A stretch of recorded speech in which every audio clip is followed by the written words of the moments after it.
Good afternoon. Wild weather is becoming the norm in southern Alberta these days. Not only did the latest storm bring hail and rain, it also brought these funnel clouds, although it's not believed any actually touched the ground. This is from Colehurst last night. The storm also brought hail, which clogged Lethbridge storm drains, causing flooding on some city streets. Keaton Gerberback reports. Guess what? I got 7 pairs of socks on and my feet are still wet. This was the scene on St. Edward's Boulevard Monday around 4:45 after a powerful thunderstorm rolled through the north side community, clogging storm drains and flooding streets. Water was as high as the front bumper on some vehicles. This car tried to drive through the puddle and stalled. City crews were called in to help the storm system recover, and blockades were put in place to stop motorists from entering the high water. Deborah Schroeder says she couldn't believe the amount of water that came rushing down the street. We were outside. My daughter called. She went out. She says, "Mom, you got to get outside." And then we just came over, and this is what we saw. And we took pictures, so I have pictures, but it's still a scary thought to think that now it's happening here. Homeowners stood idle as they watched the water creep closer and closer to their property, hoping the water would go down. A few car owners went to their vehicles to collect personal belongings in case the water rose. This resident decided he wasn't going to let water flood his car, so he and his family moved it to higher ground. Pretty frustrated, that's for sure. Doing some rentals in the front, so I couldn't park it in the driveway. And didn't expect to get that much rain. Helpless, frustrated, antsy, walking around, pacing around the house. What do I do? What do I do? Parts of the city were hit hard during the storm. As much as 48 millimeters fell in some areas. City officials say the reason the water rose so quickly was because the storm drains plugged after the pea-sized hail and large amount of rain clogged them with debris from trees.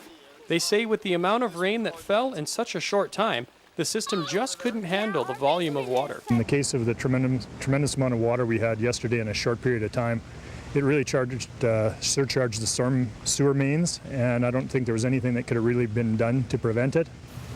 We asked citizens to clean the catch basins around their own houses, around their own residences, because it does contribute to overland flooding. This is what St. Edward's Boulevard looks like today. The sun has come up, the water has receded, and residents can now get back to their daily lives. They say this street has flooded before in the past, but nothing like what happened yesterday. Keaton Gerberback, CTV News, Lethbridge. That same storm that shredded trees and flooded streets in Lethbridge also caused extensive damage to some farm fields east of the city. Hail and the strong winds damaged farm machinery and pounded fields of wheat, barley, canola, sugar beets, and corn. Terry Boat caught up with several farmers who were out assessing the damage today. Like most of the farmers in this area east of Coaldale, Jack Neufeld and Ed Donkersgood have made their rounds, checking field after field to see just how much damage was caused by Monday's hailstorm. It cut a swath that affected a lot of acres around here for sure. I'd never seen anything like it. It just shattered down, and it was really hard to appreciate unless you saw it. But I'd just come over the canal and I could see to the south, I could just see this big white cloud. Most of the crops in the path of the storm have been wiped out. Farmers are estimating losses at 80 to 100%. This is the third time it's been hailed on this year. So this is the last arrow. Up until then we could survive, but now it's going to be a long time. The fields are devastated, and the winds that came with it ended up throwing some of these pivots and twisting them all out of shape. So it's, again, something we haven't seen here for, over a generation.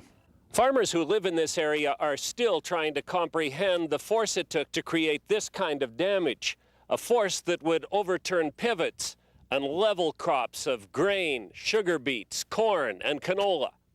Never seen anything like it, but I guess we're not the only ones suffering. I mean, High River and Toronto, everybody, right? We're all in the same canoe.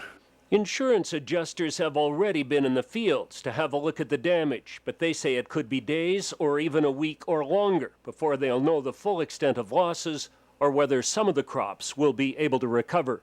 Terry Boat, CTV News, near Coaldale. Now farmers in the Tabor area are assessing damage after several hailstorms have swept through that area over the weekend. The storms caused damage to a variety of specialty crops, including potatoes, sugar beets, and the corn. hopefully that these leaves are still enough to feed the plant. You can see that they're split. Tabor corn grower David Jensen says this crop will recover, but the hail damage will affect yields and in some cases delay harvest. Jensen says all of the Tabor corn growers have been hit by the storms and the first corn will be ready on schedule around the beginning of August.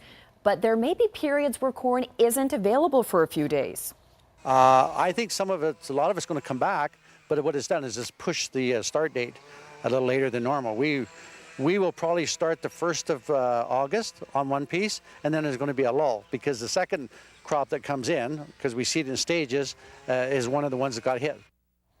Now, prior to this weekend's storms, Jensen says this year's corn crop was looking to be one of the best in years.